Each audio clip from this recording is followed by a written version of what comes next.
subscribe. One of the biggest myths that I get from my clients is that I need to skip meals and starve in order to lose weight. It's not true. So if you skip meals, it's going to have such a negative effect on your body that when you do go to sit down and eat, you'll probably overconsume. That's Lorraine Kearney, one of 3 dietitians we brought into our studios My name is Ryan Turner. My name is Nikita Kapoor. to debunk 18 of the most common weight loss myths. The biggest myth that frustrates me the most is that all calories are created equally. A calorie is not just a calorie. It depends on the source of your calories, whether it's coming from caloric dense foods or nutritional dense foods. Caloric dense foods would be more so our cookies, our cakes. We can have a cookie that's 100 calories, we'll eat it, it'll digest really fast, then it's going to spike our blood sugar levels where when we start to crash again, we're going to crave more sugar for that energy pick-me-up. And that can make you gain weight, On the other hand, you can have a banana. which is an example of a nutritionally dense food. I get the question a lot, do bananas make you fat?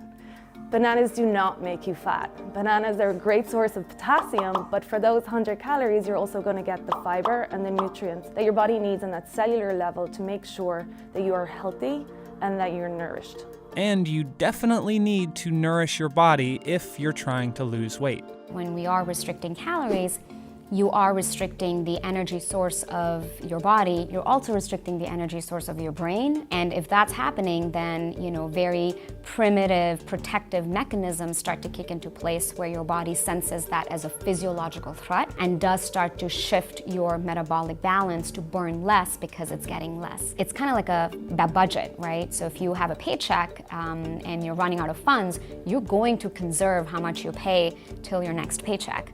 Your body does the same. Your body will jump into this protective physiological, biological mechanism to reduce the amount of energy you're using, which is why it is hard for people to maintain weight. And starving yourself can also shrink your muscles. You want to make sure that you're not eating less than 70% of your overall calorie needs.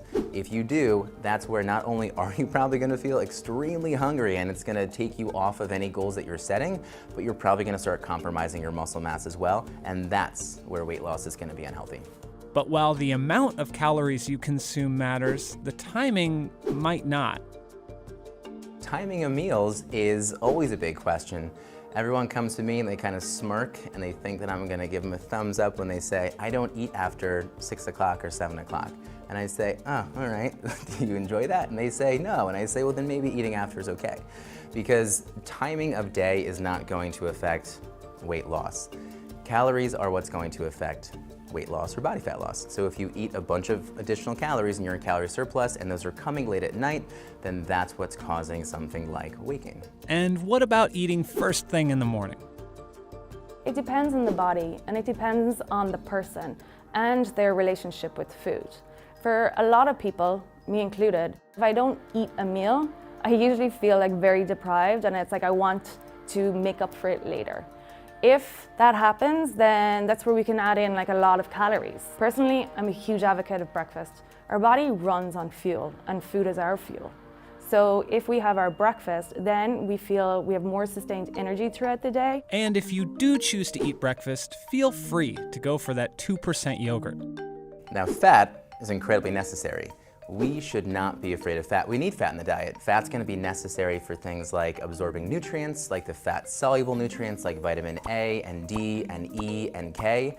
And you also need to make sure that fat, specifically cholesterol, is what's going to help produce things like your hormones. So things like estrogen, testosterone, growth hormone. So we need all those kind of things. Not only is fat healthy, but fat-free foods are often loaded with sugar or salt. So if you have a wholesome product and you're removing the fat of it, it's going to taste completely different. You probably wouldn't even like it, but what they're going to do is replace that flavor with something else. And usually it's either sodium or sugar. So with sugar, when we have like a yogurt that has the fruit at the bottom, they're going to have way more sugars than if you had like a 2% Greek yogurt. And as it turns out, fat isn't the only nutrient you can keep in your diet and still lose weight. One of the biggest myths I get about carbs is that you must omit them from your diet to lose weight, or my body doesn't digest them well and I have to omit them because I never lose weight unless I restrict myself. It's not true. And it's just not sustainable. It's almost impossible to have a no-carb diet. Fruits and vegetables are known as carbohydrates, and we must get those for their nutrients. Why carbs have a bad name? It's because of the simple carbs.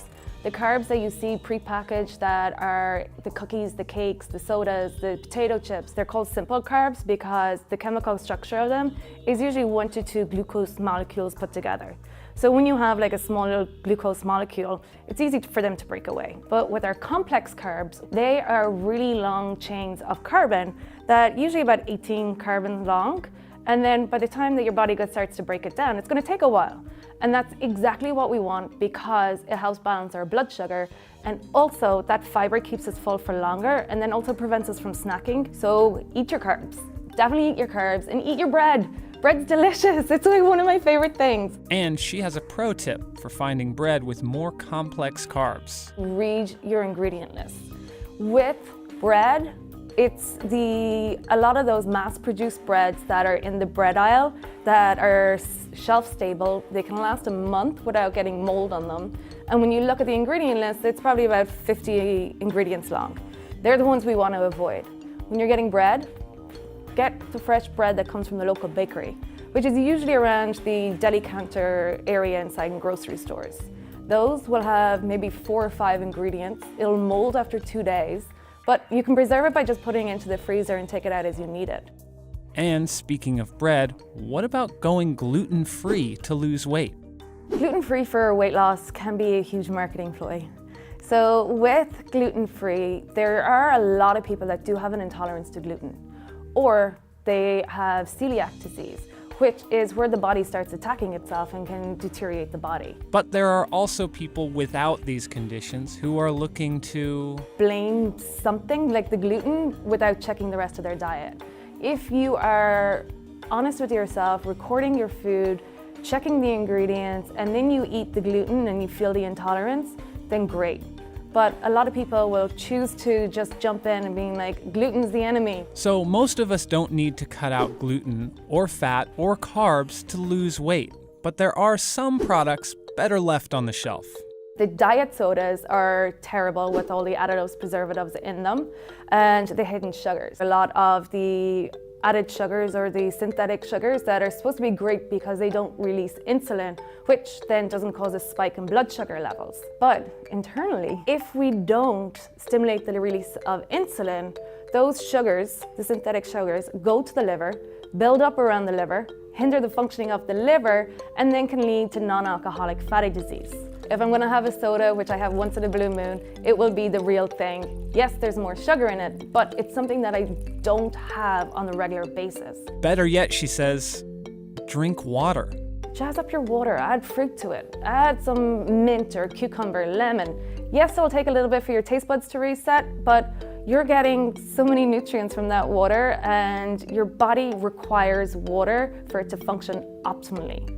Water is one of the 6 nutrients that the body needs. And when we're dehydrated, it also mimics the signs of hunger. So people turn to food a lot if they're dehydrated, not realizing that they're not hungry. It's just your body saying, give me some water, I'm thirsty. And what about juice? Oh, juice cleanses. So juice cleanses are like one of my pet peeves. If you're having a juice every once in a while, great. You're still getting the antioxidants out of it. You're still getting the nutrients, but you're removing that fiber.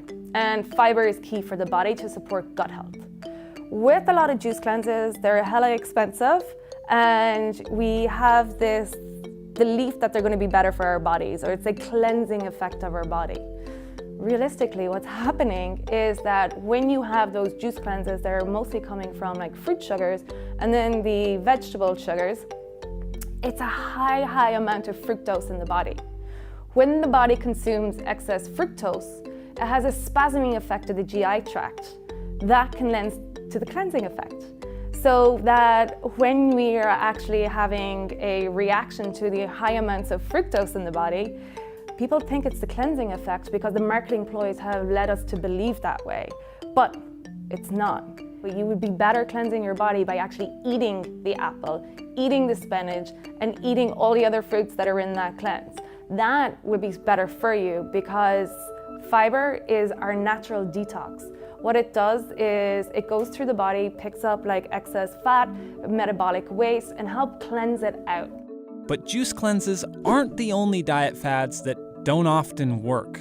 Intermittent fasting is probably a question I get all the time. We can kind of put in that myth category. Now, it can restrict calories and at least temporarily help you lose weight. If you're only allowed to eat food for 8 hours, that just gives someone a lot of structure, and that can be very, very helpful. You can only get so many calories in your mouth in that time. On the flip side, someone can get a lot of calories in their mouth during that time as well. So someone can, and I've seen many people do it, they've gained weight through intermittent fasting, so it's not just gonna be this quick fix. There's nothing magical to it. And the same goes for many popular diets.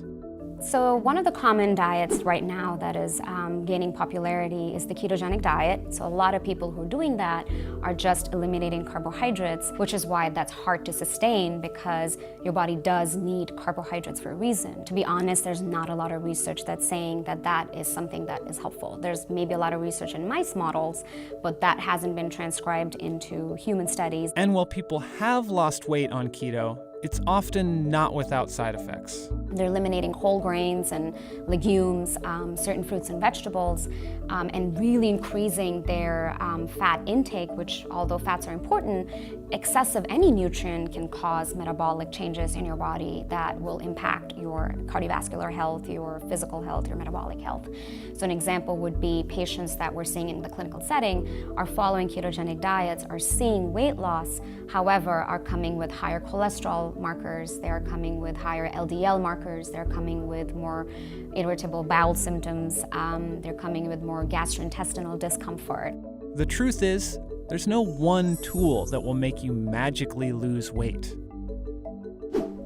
I think the most prevalent concept around health these days is biohacking, which is this idea that you can defeat biology, you can work around your genetic predispositions, your metabolic parameters, and that is actually not true. And the reason for that is because you cannot defeat biology. You cannot hack hunger, you cannot hack access to healthcare, you cannot hack motivation.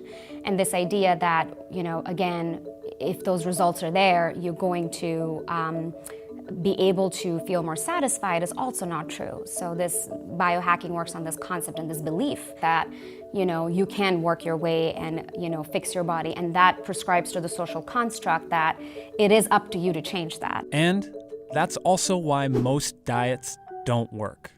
They're hard to sustain, they're hard to maintain, so the results are very temporary, which is why we go back to trying something new. It's important to focus on behaviors rather than outcomes. Where you should start is record your food. A simple food log to lose weight. It's really just being honest with yourself, identifying your foods and the hidden ingredients that could be contributing to excess of hundreds and hundreds of calories per day. Take olive oil. Olive oil is great, but when we cook with it, we usually free pour it into a pan. Each tablespoon of olive oil has 128 calories.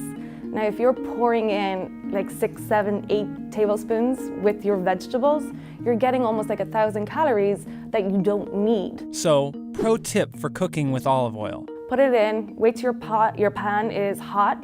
Once it's hot, add 1 to 2 tablespoons of olive oil, and then add in your vegetables. When the pan is hot enough, it will disperse easier, and then you'll use less. Also, once you put the vegetables in, some water and moisture will come from those vegetables and will add to the liquid in the pan. So you actually don't need to add excess in. And if you are being mindful of what you eat, that whole idea of cheating, Kearney isn't a fan. I don't think there's any cheat meals. I don't like the word cheat. I think it gives us this like higher power, like, oh, this is really bad, and I can't believe I did this, I completely fell off the wagon. No, remove that, because then you're gonna want it more, you're gonna feel even more guilty about it. If you go out, you're socializing, you're trying out one of New York's best restaurants that's filled with cream and butter, enjoy it. Just try to get a salad to start. And filling up on salad is a great way to cut the calories. And then have one of the appetizers that are not in line with your health goals with your table and share, because sharing is caring. And there's more good news. You can still lose weight while drinking occasional alcohol if you're sticking to the cleaner foods. And by omitting all the foods that you tend to enjoy in the past, by omitting alcohol, trying to increase your exercise, and then doing this like detox fad all in one go, it's overwhelming and it's setting you up for failure. So doing it in stages and being more realistic about what you can change now and then work towards it. But what I usually recommend to my clients is take care of your food now. Understand how your body feels when it's nourished, understand like how your gut health is supposed to be supported, and then we'll focus on alcohol and working in the exercise. But the thing is, no matter how much we care about it, weight definitely isn't everything. I think one of the biggest myths around weight loss and weight is that overweight equals unhealthy, normal weight equals healthy, as defined by the BMI category. BMI is a very inaccurate measure of health because it is just looking at your height and weight without taking into account what your metabolic factors and parameters are, what is your physiological health, your physical health, your sleep, your mental health, your relationship to food, and I think it's very important to factor those things if we really want to define someone, as healthy. And if we're not going to look at it more holistically, I think what that does is it marginalizes people in bigger bodies. Plus, not everyone can lose weight, even if they're putting in the same effort. That's a very common myth that everybody has the same ability to lose weight, and if everybody eats the same way, they're going to look the same way, which is very untrue, and that's incorrect. And the reason for that is I think it's important to understand that someone's weight is a factor of so many different things. It is so complex, all the way from your genetic predispositions, your past, your family history, your past medical history, your relationship to food as you're growing up, because not everybody has access to food, because health is about inclusion, access, connection, joy, physiological well-being, and we have to take those factors into account.